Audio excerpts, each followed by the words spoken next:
Punya uang 3 jutaan tapi kalian pengen HP layar AMOLED, terus baterainya badak, terus desainnya cakep? Nah, ini dia jawabannya. Oppo A74. Halo semuanya, balik lagi dengan Gadget Max di sini. Kali ini saya akan bahas smartphone mid-range terbaru dari Oppo, yaitu Oppo A74. Smartphone ini dibekali layar AMOLED dan baterai yang badak 5000 mAh. Kalian pasti penasaran? Langsung aja ya, kita review ala Gadget Max. Pertama kali saya lihat sih ini keren banget ya. Desain smartphone Oppo ini beda dengan Oppo mid-range yang sebelum-sebelumnya. Terasa lebih premium dan lebih fresh. Terus kalau ngomongin bagian belakang, kita ketuk dikit ya. Ini saya ketuk itu nggak ada rasanya rongga kosong di bagian belakang, jadi emang solid banget bentuk bodinya. Terus lanjut untuk bodi sampingnya, ini baterainya 5000 mAh, tapi bisa lihat tipis cuy. Ini kokoh juga loh, walaupun tipis tapi kokoh bagian samping ini. Dan bisa dilihat, ini kalau kalian ketahui ini tipisnya cuma 7,95 mm. Terus beratnya ya ini ringan, cuma 175 gram. Jadi kalau kalian bawa smartphone ini tuh rasanya ya enteng dan nyaman di tangan. Terus untuk overall, untuk body dan desain Oppo A74 ini menurut saya walaupun harganya tidak mahal, tapi Oppo bisa memberikan kesan desain yang premium dan tipis serta ringan. Oppo A74 ini memiliki layar 6,43 inch yang menurut saya masih enak digenggam dengan satu tangan, atau saya bilang sih ini compact ya untuk ukuran HP 6 inch ke atas, karena rasio yang dipakai itu adalah 20:9 yang bikin HP ramping dan tidak lebar ke samping. Lanjut untuk resolusi layarnya, sudah menggunakan layar Full HD Plus dengan panel layar AMOLED dan kerapatan layar di 409 ppi. Selama pemakaian seperti browsing, terus nonton film, menurut saya ini sih layarnya yang Full HD-nya ini tajam ya. Terus warna yang dihasilkan pipit serta gonjreng banget. Oh ya, untuk kecerahan layarnya pun ini diklaim hingga menyentuh 800 nit maksimalnya ya. Dan dari pengalaman saya pakai di bawah sinar matahari, konten di layar tuh masih kelihatan ya. Seperti saya buat nonton video YouTube, terus buat scroll Instagram tuh masih kelihatan konten-kontennya. Terus untuk desainnya membawa punch hole display ya di depan sini, dengan bezel kiri kanan sudah sama rata, kecuali di bawah dagunya ini emang sedikit tebal menurut saya. Tapi ini sih masih oke ya, karena ini screen to body-nya HP ini bisa mencapai 91,5%. HP ini cuma memiliki satu varian, yaitu RAM 6GB dengan internal storage-nya di 128GB.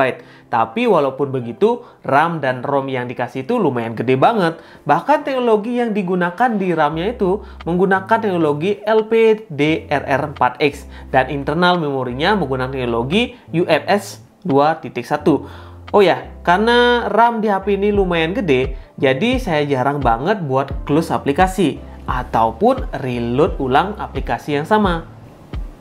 Karena aplikasi yang running di background itu bisa banyak banget, jadi nggak perlu reload ulang lagi selama nggak di close ya, atau nggak di close semua aplikasi yang ada di background.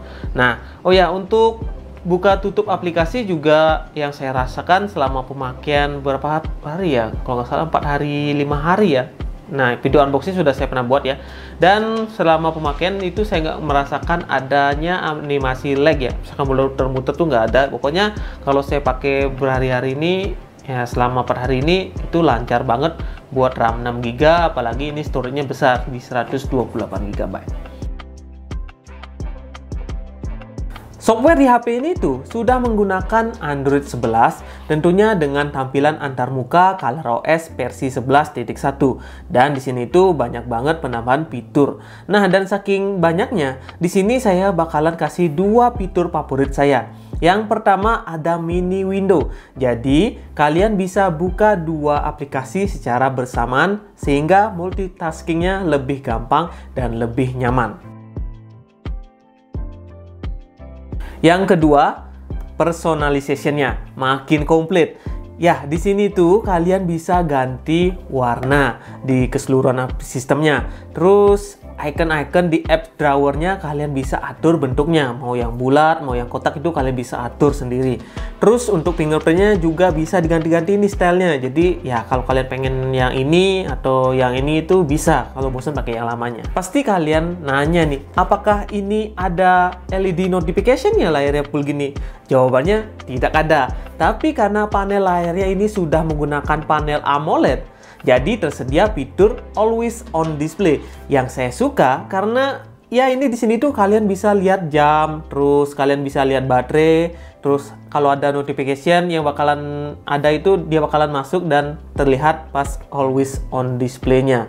Jadi kalian nggak perlu pegang HP-nya terus-menerus, terus ya bikin capek kan tekan tombol power untuk membukanya. Jadi dengan Always On Display ini jadi lebih gampang lagi. Kamera belakang di HP ini membawa setup triple kamera dengan primary lens menggunakan lensa di 48 megapiksel. Ini lumayan gede ya. Terus ada 2 megapiksel untuk sensor makro dan lensa terakhir 2 megapiksel untuk depth sensornya. Untuk hasil fotonya gimana, Bang? Nah, ini saya tes ya di kondisi daylight. Hasilnya yang saya dapatkan itu nggak ada komplain ya. Hasil foto yang didapatkan atau di capture itu bagus. Terus detailnya juga lumayan oke. Terus dapat warna yang natural juga. Dynamic range-nya juga lumayan oke lah. Lanjut untuk kondisi low light gimana, Bang? Nah, setelah saya tes beberapa kali, ini sih saya nggak nyangka banget ya. Lumayan bagus dan warnanya juga natural. Dan ini saya tesnya di mode auto ya, night mode ya. Tinggal dipindahin di night mode, terus foto-foto aja.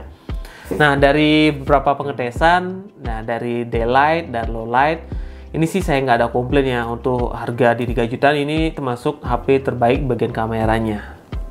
Lanjut untuk kamera depan, ini dibekali satu kamera punch hole dengan lensa 16 megapiksel dan ini lumayan besar dan tentunya hasil dari kamera 16 megapiksel di HP Oppo ini bisa dilihat hasilnya tajam, terus skin tone juga bagus.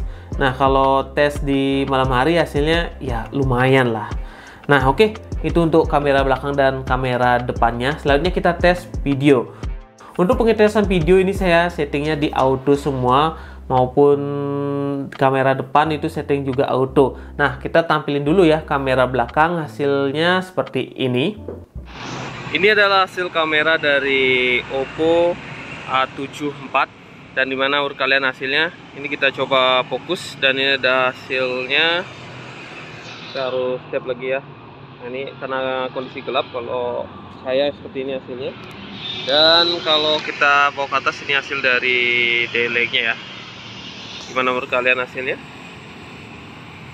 Dan ini saya nggak nemu settingan Ace, jadi kalau kita pakai jalan ya bakalan goyang gitu. Masa goyang nggak untuk hasil kamera? Saya sih masa goyang ya untuk hasil kamera ini. Nah, itu dia untuk hasil kamera belakangnya yang 48 megapiksel. Kita tes kamera depan. Terus untuk kamera depan hasilnya seperti ini. Dan ini adalah hasil kamera depan dari Oppo A74. Dan menurut saya sih ini hasilnya cakep ya. 16 megapikselnya detail banget. Bisa dilihat ini lumayan detail. Nah, itu menurut kalian. Dan ini saya rekamnya di pinggir jalan sama ada air mancur, jadi suaranya bakalan distract banget. Oke, itu dia untuk testing kamera dan kamera depan dari Oppo A74. Nah, kalian komen aja di bawah gimana hasilnya. Silahkan komen di bawah ya. Bagus bilang bagus, tidak bilang tidak. Oke, kita lanjut ke poin berikutnya. Lanjut ke bagian performa. Untuk bagian performa, HP ini menggunakan Snapdragon 662 dengan fabrikasi 11 nanometer. Dan hasil Antutu yang didapatkan yaitu 180 ribuan. Dan saya tes menggunakan aplikasi Geekbench 5. Skor yang didapat itu untuk single core-nya ya 299 dan di multi core-nya dapatnya di 1307. Nah, selain itu Oppo A74 ini juga diimprove di bagian software softwarenya. Jadi kalau kalian bermain game akan lebih nyaman lagi dan lebih stabil. Nama aplikasinya adalah GameSpace. Di sini tuh kalian bisa menambahkan game yang kalian ingin mainkan. Di sini saya sudah tambahkan game PUBG sama game Genshin Impact. Nah, kalau kalian swipe up, di sini tuh kalian bisa pilih low power, balance mode atau pro gamers mode.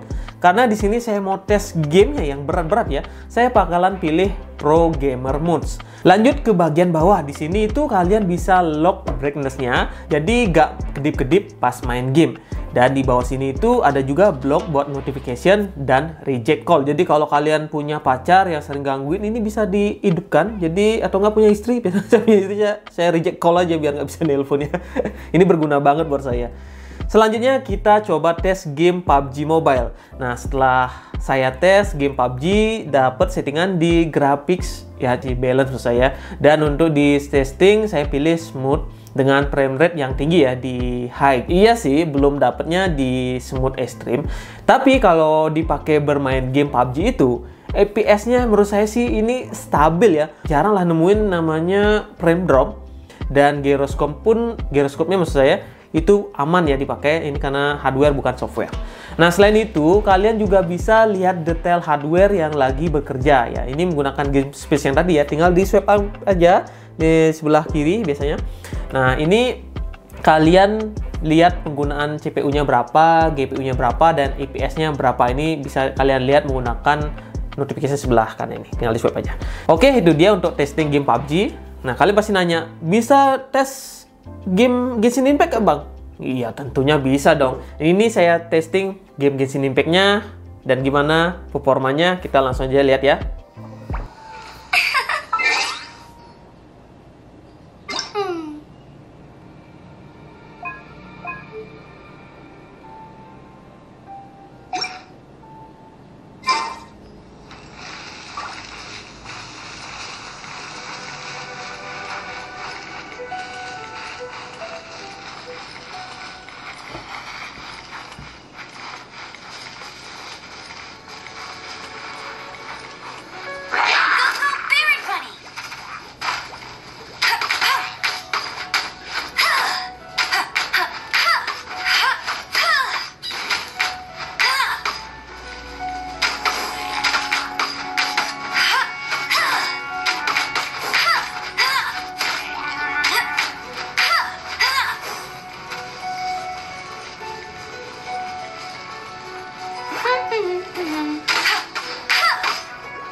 Gimana? Mantap kan? Selain hardware, Oppo ini juga dibekali dengan software yang dioptimalkan, yaitu GameSpace-nya. Jadi kalau kalian bermain game pasti aman dan lancar dari notification atau enggak dari lag atau frame drop tuh nggak bakalan nemu di Oppo A7 IV ini. Kecuali kalian tadi lihat kan main Genshin Impact ya, karena kalian tahu lah performa dari Snapdragon ini berapa. Kalau di tes game seberat itu pun pasti bakalan nemu namanya frame drop dan tidak nyaman dimainkan.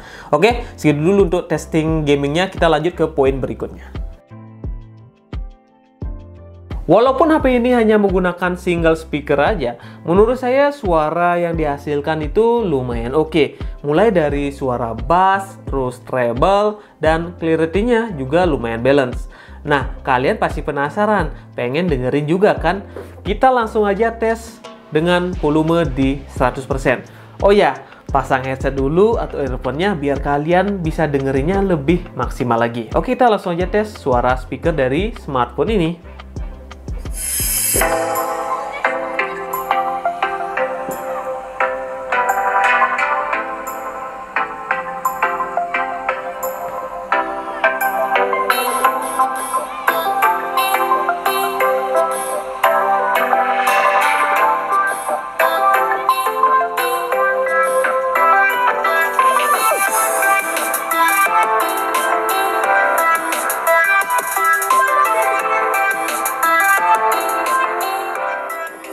Oke, segitu dulu buat testing speakernya.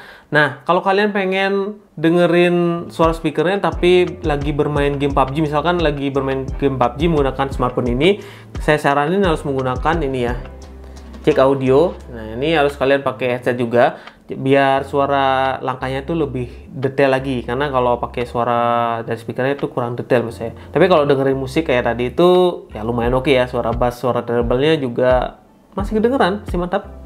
Oke, kita lanjut ke poin berikutnya. Karena HP ini sudah menggunakan layar yang AMOLED, nah otomatis fingerprintnya nggak di samping, terus nggak di belakang sini. Jadi ini fingerprintnya di layar dong.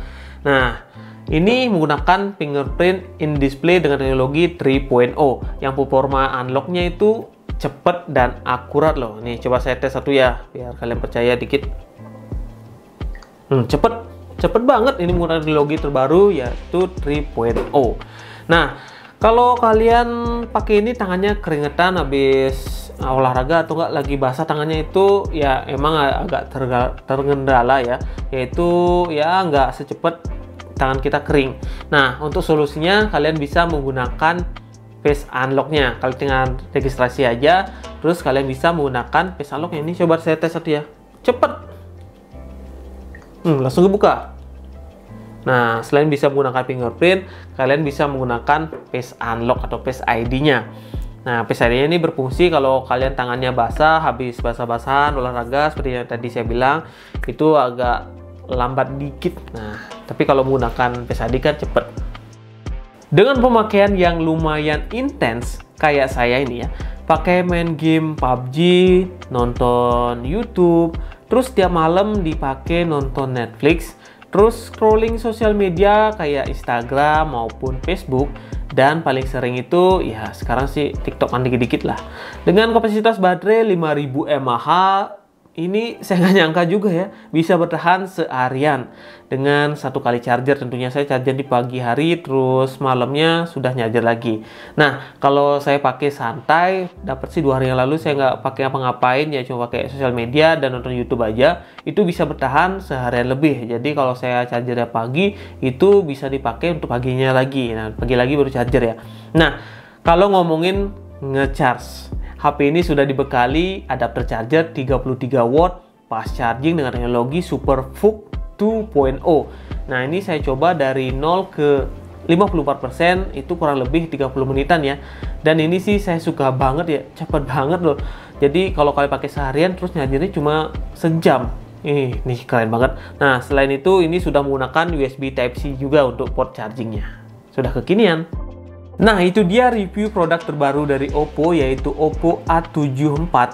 Ini varian 4G ya. Nah, kalau kalian pengen varian 5G, kalian bisa dapetin di harga, kalau nggak salah ya, 3.699.000. Dan ini adalah varian HP 5G termurah di Indonesia dan memiliki layar dengan refresh rate di 90 Hz. Nah, sedangkan Oppo A74 ini yang saya pegang ini adalah varian 4G-nya. Ini kalian bisa dapatkan di harga 3.499.000. Oke, mungkin segitu dulu video Gadget kali ini mereview Oppo A74. Terima kasih sudah menonton sampai akhir video. Sampai jumpa di video yang lainnya. Yups.